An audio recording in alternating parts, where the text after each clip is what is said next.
Part of the speech. दोस्तों, इससे पहले वाले वीडियो में हमने एक एक करके डिटेल में जाना है कि किस तरीके से सेंटेंस होते हैं, किस तरीके से क्लॉजेस होते हैं, क्लॉजेस के अलग अलग क्या क्या भाग होते हैं, और उन क्लॉजेस के भागों के आधार पर हमने सेंटेंस को अलग अलग भागों में डिवाइड करना सीख लिया है। अब हम उनको सेंटेंस जो हमने सीखे हैं उन सेंटेंस को और ज़्यादा डिटेल में समझेंगे, और सेंटेंस के अंदर जो वर्ड्स होते हैं जिनको हमने ग्रामर की फॉर्म में हमने पहले ही सीखा है कि पार्ट्स ऑफ स्पीच बोलते हैं। क्या बोलते हैं? पार्ट्स ऑफ स्पीच बोलते हैं। तो उन्हीं पार्ट्स ऑफ स्पीच को आज डिटेल से समझने की कोशिश करेंगे। देखिए, आपके सामने एक सेंटेंस है और इस सेंटेंस का स्ट्रक्चर लिखा हुआ है सब्जेक्ट, यह है सब्जेक्ट, उसके बाद में आती है वर्ब और इसके बाद में आता है ऑब्जेक्ट। यही आपने बचपन से लेकर के अभी तक आपने सीखा होगा कि सेंटेंस को किस तरीके से हम पढ़ते हैं कि सेंटेंस को सबसे पहले इसमें सब्जेक्ट आता है, उसके बाद में उसकी वर्ब आती है और उसके वर्ब के बाद में उसका ऑब्जेक्ट आता है। तो ये वर्ब का एक सब्जेक्ट होना चाहिए, उसके उसी वर्ब का एक ऑब्जेक्ट होना चाहिए, तो एक सेंटेंस अपने आप में एक कंप्लीट सेंस देने लग जाता है। दोस्तों, सेंटेंस के अंदर जो भी वर्ब, जो भी सब्जेक्ट यूज हुआ जाता है, उस सब्जेक्ट के अंदर एक्चुअल में ग्रामेटिकल फॉर्म में क्या क्या कंटेन करते हैं, तो उसमें होता है नाउन होता है, या तो नाउन होगा या तो प्रोनाउन होगा, दोनों में से एक चीज होगा, या दोनों भी साथ में हो सकते हैं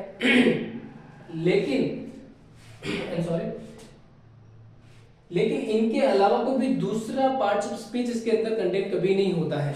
ठीक इसी प्रकार से ऑब्जेक्ट के अंदर भी एक नाउन होगा या फिर एक प्रोनाउन होगा, या इसके अलावा कोई दूसरी चीज नहीं हो सकती है। ये नाउन और प्रोनाउन किस तरीके से होते हैं उनमें हम एक एक करके आगे डिटेल से समझेंगे। इससे पहले एक एग्जांपल पे हम बात कर लेते हैं कि जो वर्ब होती है, ये भी देखिए दो प्रकार की होती हैं, एक तो हेल्पिंग वर्ब होती है, एक मेन वर्ब होती है। हेल्पिंग वर्ब क्या होती है, मेन वर्ब क्या होती है, इसको हम डिटेल से आगे फर्दर वीडियो में समझेंगे। तब तक के लिए आपके सामने एक एग्जांपल है, राम प्लेज फुटबॉल। तो यहाँ पे देखिए, राम एक सब्जेक्ट हो गया और ये प्लेज जो है एक वर्ब हो गई। यहाँ पे प्लेज मेन वर्ब है और मेन वर्ब का ही जो सब्जेक्ट है वो है Ram. Ram plays football, football यहाँ पे हो गया ऑब्जेक्ट। और आपको दिख रहा होगा कि राम अपने आप में एक नाउन होता है और फुटबॉल अपने आप में एक नाउन होती है। तो नाउन तो जो यहाँ पे सब्जेक्ट है और ऑब्जेक्ट है, दोनों ही यहाँ पे क्या है, नाउन है, और दोनों ही इस वर्ब के जो सब्जेक्ट और ऑब्जेक्ट के रूप में है। ठीक इसी प्रकार से यहाँ पे ही इज प्लेइंग क्रिकेट, वह क्रिकेट खेल रहा है, तो यहाँ पे ही एक प्रोनाउन हो गया। प्रोनाउन का जो यहाँ इज है वो एक हेल्पिंग वर्ब हो गई, प्लेइंग हो गया जो ये हो गई मेन वर्ब हो गई, यहाँ ये हेल्पिंग वर्ब हो गई, और यहाँ क्रिकेट जो है वो कोई खेल होता है, खेल का नाम है, तो यहाँ पर क्या हो गया आपके सामने ये नाउन हो गया। तो दोस्तों, इसी प्रकार से आपके सामने दूसरा है कि यहाँ पे Radha and Krishna are playing dandiya. Dandiya बोलो या उसको आप गरबा बोलो, कुछ भी बोलो, लेकिन ये जो है एक तरीके से नाउन को रिप्रेजेंट कर रहे हैं जो कि एक सब्जेक्ट के रूप में है, और इसकी हेल्पिंग वर्ब होगी आर। यहाँ पे देखिए आर का यूज क्यों हुआ है, आप देखिए जब हम एक सिंगुलर नाउन का प्रयोग कर रहे थे तो यहाँ पे वर्ब थी सिंगुलर, जब हम सिंगुलर प्रोनाउन का प्रयोग कर रहे थे तो यहाँ पे वर्ब थी सिंगुलर, जब हमने प्लूरल सब्जेक्ट का प्रयोग किया तो यहाँ पे हेल्पिंग वर्ब भी प्लूरल आ गई, और प्लेइंग जो है मेन वर्ब वही की वही रही। डांडिया यहाँ पे क्या हो जाएगा, ऑब्जेक्ट, और ये अपने आप में एक नाउन है, ये वर्ब का ऑब्जेक्ट है और अपने आप में नाउन है। दोस्तों, हमने इस चीज को डिटेल से समझा। आगे हम जानते हैं कि नाउन क्या होते हैं, नाउन के कौन कौन से पार्ट होते हैं, नाउन जेंडर क्या होता है, नाउन नंबर क्या होता है, नाउन के कौन कौन से केसेस में नाउन होते हैं, उन सभी को हम डिटेल में जानेंगे। तब तक के लिए आप इन सभी को नोट डाउन कर सकते हैं या स्क्रीनशॉट ले सकते हैं। फ्रेंड्स, बचपन में आपने सुना तो होगा ही कि संज्ञा वस्तु, विषय वस्तु और स्थान के नाम को कहते हैं। यहाँ पर ठीक उसी संज्ञा को हम थोड़ा और डिटेल में जानेंगे और समझेंगे कि पर्सन, प्लेस और थिंग क्या होते हैं और उनको कितना ब्रॉडली। यहाँ पे पर्सन, प्लेस, थिंग मतलब एवरीथिंग, थिंग्स मतलब everything, whatever we can see, whatever we can touch, whatever we can feel, everything that is things. यहाँ पे देखिए आप, noun is person, place and thing. ये पूरी चीज दुनिया के अंदर जो भी हम देख सकते हैं, जो भी हम फील कर सकते हैं, महसूस कर सकते हैं, और ये सारी चीजें जो प्लेस के अंदर आती हैं, जो थिंग्स के अंदर आती हैं, जो भी व्यक्ति है, वस्तु है, इनको हम नाउन के रूप में जानते हैं। यहाँ नाउन बेसिकली 5 प्रकार की होती हैं इंग्लिश ग्रामर के अंदर: proper noun, common noun, collective noun, material noun और एब्स्ट्रैक्ट नाउन, जिसको हम बोलते हैं यहाँ व्यक्तिवाचक हो गया, यहाँ समूहवाचक हो गया, यहाँ समूहवाचक हो गया, ये है जातिवाचक हो गया, यहाँ मटेरियल यानी वस्तुवाचक या फिर पदार्थवाचक बोल सकते हैं। एब्स्ट्रैक्ट नाउन जो होती हैं वो बेसिकली भाववाचक संज्ञा होती हैं, जिसमें केवल हम भाव को अभिव्यक्त करते हैं और उसमें कुछ नहीं होता है। जैसे कि आपने प्रॉपर नाउन को हम समझते हैं कि प्रॉपर नाउन क्या होता है: name of person, place and things. Person, place, thing के कहीं भी नाम हो उसको हम प्रॉपर नाउन के अंदर कंसीडर करते हैं। कॉमन नाउन क्या होता है? Common noun usually in general sense of PPT. PPT का मतलब हम पर्सन, प्लेस, थिंग को हम आगे पढ़ेंगे। जनरल सेंस के अंदर हम जिस भी प्रॉपर नाउन को हम बताते हैं वो होता है कॉमन नाउन। और आगे जैसे कलेक्टिव नाउन होता है वो name of a group of PPT, यानी कि कोई भी पर्सन है, कोई भी प्लेस है, कोई भी थिंग्स है, अगर उसको हम ग्रुप के अंदर कंसीडर करते हैं और ग्रुप में किसकी सिंगल नेम से उसको रिप्रेजेंट करना होता है तो हम उसको बताते हैं कि हाँ ये कलेक्टिव नाउन है।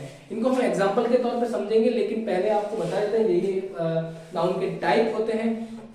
एब्स्ट्रैक्ट नाउन क्या होता है? Abstract noun name of metal, name of liquid, name of would, ऐसे आइटम्स जो कि किसी मटेरियल से बने होते हैं या फिर जो अपने आप में एक मटेरियल होता है, उनको हम मटेरियल नाउन के अंदर कंसीडर करते हैं। आगे होता है एब्स्ट्रैक्ट नाउन। एब्स्ट्रैक्ट नाउन वो नाउन होते हैं जिनको हम भाव रूपी, जिसको हम सिर्फ फील कर सकते हैं, या जो किसी पर्सन, प्लेस, थिंग की क्या बताते हैं, क्वालिटी बताते हैं, किसी नाउन की स्टेट को रिप्रेजेंट करते हैं, किसी नाउन के एक्शन को रिप्रेजेंट करते हैं, वो होता है एब्स्ट्रैक्ट नाउन। दोस्तों इन सभी नाउन को हम समझेंगे, इस नाउन को एग्जांपल के तौर पे समझते हैं। तब तक के लिए आप इनको स्क्रीनशॉट ले लीजिए। फ्रेंड्स, नाउन्स के टाइप जानने के बाद में हम इसको एग्जांपल के तौर पर समझते हैं कि किस तरीके से proper noun, common noun, collective noun, material और एब्स्ट्रैक्ट नाउन को हम अलग अलग तरीके से जान सकते हैं।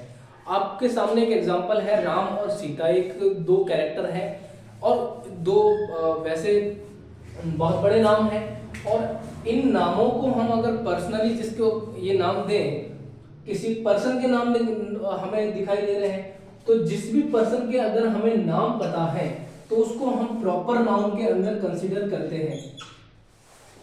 जिसके भी अगर हमें नाम पता है तो उसको हम प्रॉपर नाउन के अंदर कंसीडर करते हैं दोस्तों। तो ये हो जाएंगे प्रॉपर नाउन। राम है, सीता है, लक्ष्मण है, कोई भी नाम हो गया, रमेश हो गया, गीता हो गया, राधा हो गया, जो भी नाम आपको जो भी आपके फ्रेंड्स होते हैं, जो भी आपके दोस्त हैं, कलीग्स हैं, कोई भी हो, वो सभी अपने जिनका अपना अपना नाम है, या कोई भी पर्सन है, कोई जैसे जयपुर हो गया, जैसे अमेरिका हो गया, जैसे इंडिया हो गया, जैसे राजस्थान हो गया, अलग अलग स्टेट्स के नाम हो गए, तो ये सारे जो भी प्लेस है, कोई भी वस्तु है जिनका अपना नाम है, वो सभी किसके अंदर आते हैं? प्रॉपर नाउन आते हैं। प्रॉपर नाउन के अंदर कंसीडर किया जाता है जिनका अपना नाम हो। तो प्रॉपर नाउन को अगर हम नाम से नहीं जानते और हम कहेंगे कि ये जनरल सेंस में अगर इसकी बात करनी हो तो हम कहते हैं कि बॉय, राम को हम कहेंगे ये लड़का है, एक लड़की है, सीता एक लड़की है और राम एक बॉय है, एक लड़का है। तो जब हम किसी भी नाउन को जनरल सेंस में बात करते हैं तो हम उसको कॉमन नंबर या कॉमन नाउन में अंदर रखते हैं। तो ये हो गया कॉमन नाउन दोस्तों। जैसे अगर आपको बात करनी हो कि we live in a state, which state we don't know, we don't have any name. So हमारे को जिस भी स्टेट का या जिस भी सिटी का या जिस भी कंट्री का नाम नहीं पता है और हम डायरेक्टली अगर स्टेट कहते हैं, अगर हम कहते हैं स्टेट है या वो कोई सिटी है या फिर वो कोई कंट्री है, तो ये सभी आपको समझ में आ रही होगी वो क्या है। ये सभी, ये जो भी नाउन कंसिडर नाम है, इनका नाम नहीं पता, इनको कॉमन सेंस में, जनरल सेंस में हम जब बात करते हैं तो इसको कॉमन नाउन के अंदर रखते हैं। अगर हम इनको, जैसे हमने बात की कि राम और सीता, ऐसे बॉय एंड गर्ल किसी एक क्लास के अंदर बैठे हैं तो उसको हम बोलते हैं क्लास बोलते हैं। स्कूल के अंदर जैसे एक क्लास होती है तो उस क्लास को हम कहेंगे, ये होती है पूरी क्लास जिसके अंदर क्या बैठे होते हैं, बॉयज और गर्ल्स बैठे होते हैं।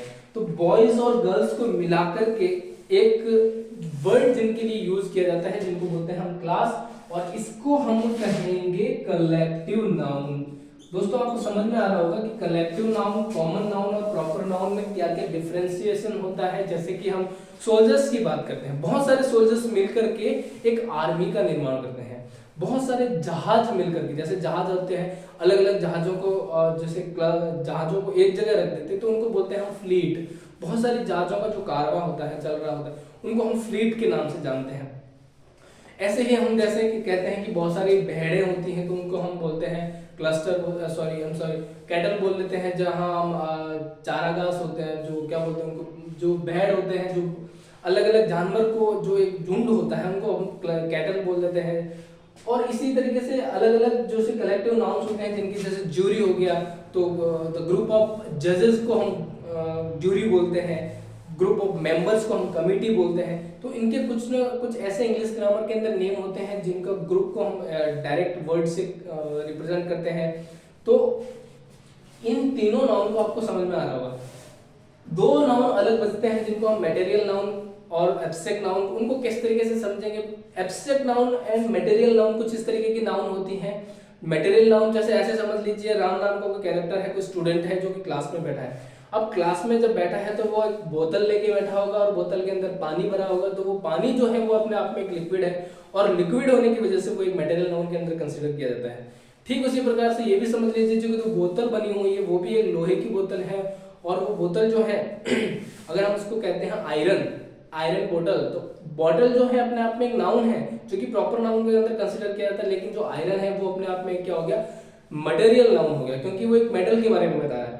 फॉर एग्जाम्पल ठीक इसी तरीके से हम कह सकते हैं कि जो राम है वो क्लास के अंदर बैठा है और बैठे बैठे अचानक से उसको टीचर ने बुलाया तो उसको फियर फील हुआ, तो वो फियरफुल हो गया। क्या हो गया, फियरफुल हो गया, मतलब उसके अंदर भय अचानक से बैठ गया। अब भय क्या है, भय एक ऐसी चीज है जो कि हम ना तो टच कर सकते हैं ना उसको देख सकते हैं। It is kind of a state, fearful एक स्टेट है। तो राम जो फील कर रहा है वो अपने आप में एक स्टेट होगी। राम क्या कर रहा है, क्राइंग, स्टार्ट क्राइंग, वो एक एक्शन कर रहा है, तो वो एक क्राइंग अपने आप में एक स्टेट हो गया। क्राइंग अपने आप में एक नाउन हो गया, रोना। राम बहुत दयालु व्यक्ति है, राम बहुत ईमानदार व्यक्ति है, राम बहुत ही गुस्से वाला व्यक्ति। इस तरीके से हम जब उसको बताते हैं, उसकी भावों को, उसकी क्वालिटी को, उसकी स्टेट को रिप्रेजेंट करते हैं, तो हम कहते हैं कि वो एक, उनको फिर हम उन नाउन्स को हम एब्स्ट्रैक्ट नाउन के अंदर कंसीडर करते हैं। आई होप कि दोस्तों आपको material noun, abstract noun and proper, common, collective, चारों पांचों नाउन के बारे में आपको छोटा मोटा आइडिया लग गया होगा। आगे हम समझते हैं नाउन्स के जो कुछ दो अलग पार्ट्स होते हैं जो ग्रामर के अंदर, दो काउंटेबल नाउन और अनकाउंटेबल नाउन क्या होती हैं। तब तक के लिए आप इनको स्क्रीनशॉट ले लीजिए, समझ लीजिए। फ्रेंड्स, दो नाउन के और प्रकार होते हैं जिनको हम काउंटेबल और अनकाउंटेबल नाउन के रूप में जानते हैं। और अब जानिए कि देखिए, आइए देखिए काउंटेबल नाउन कौन से होते हैं। काउंटेबल नाउन वो नाउन होते हैं जो कि काउंट किए जा सकते हैं, जिसको कोई भी व्यक्ति काउंट कर सकता है, और दोनों ही सिंगुलर और प्लूरल फॉर्म दोनों ही फॉर्म में पाया जाता है। जैसे कि एग्जांपल है, we painted the tables red and chairs blue. तो यहाँ पे देखिए टेबल्स जो होती हैं और चेयर्स जो होती हैं, ये एक तरीके से काउंटेबल नाउन होती हैं, और दोनों को ही काउंट किया जा सकता है कि कितनी चेयर्स है, 5, 10 जो भी है। तो ये टेबल्स जो होगी अपने आप में, और चेयर्स जो होगी वो अपने आप में क्या होगी, काउंटेबल नाउन होगी। अगला है, ही फाउंड 6 सिल्वर डॉलर। देखो 6 सिल्वर और डॉलर, यहाँ पे 3 प्रकार के अलग अलग नाउन है, दो प्रकार के अलग अलग नाउन है। यहाँ पे सिल्वर अपने आप में एक मटेरियल नाउन है, लेकिन यहाँ है डॉलर एक मनी होता है जिसको करेंसी बोलते हैं। करेंसी जो होती है, अलग अलग जो करेंसी होती है वो काउंटेबल नाउन के रूप में आती है। तो डॉलर जो है एक काउंटेबल नाउन के रूप में होती है, डॉलर को हम काउंट कर सकते हैं।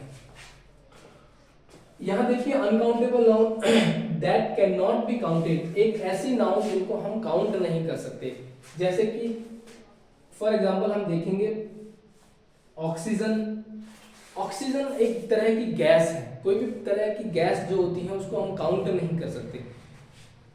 फर्नीचर हो गया, इनको हम काउंट करने की हम नहीं काउंट, फर्नीचर होते हैं, जैसे कि आप उसमें सारी चीजें इंक्लूड होती हैं, चाहे लकड़ी हो, चाहे खिड़की हो, दरवाजे हो, टेबल्स हो, चेयर्स हो, ये सारे फर्नीचर्स के अंदर आते हैं जो भी वुडन आइटम्स बनी होती हैं। तो ये फर्नीचर एक तरह का एक वर्ड्स है जिसमें हम काउंट नहीं कर सकते हैं।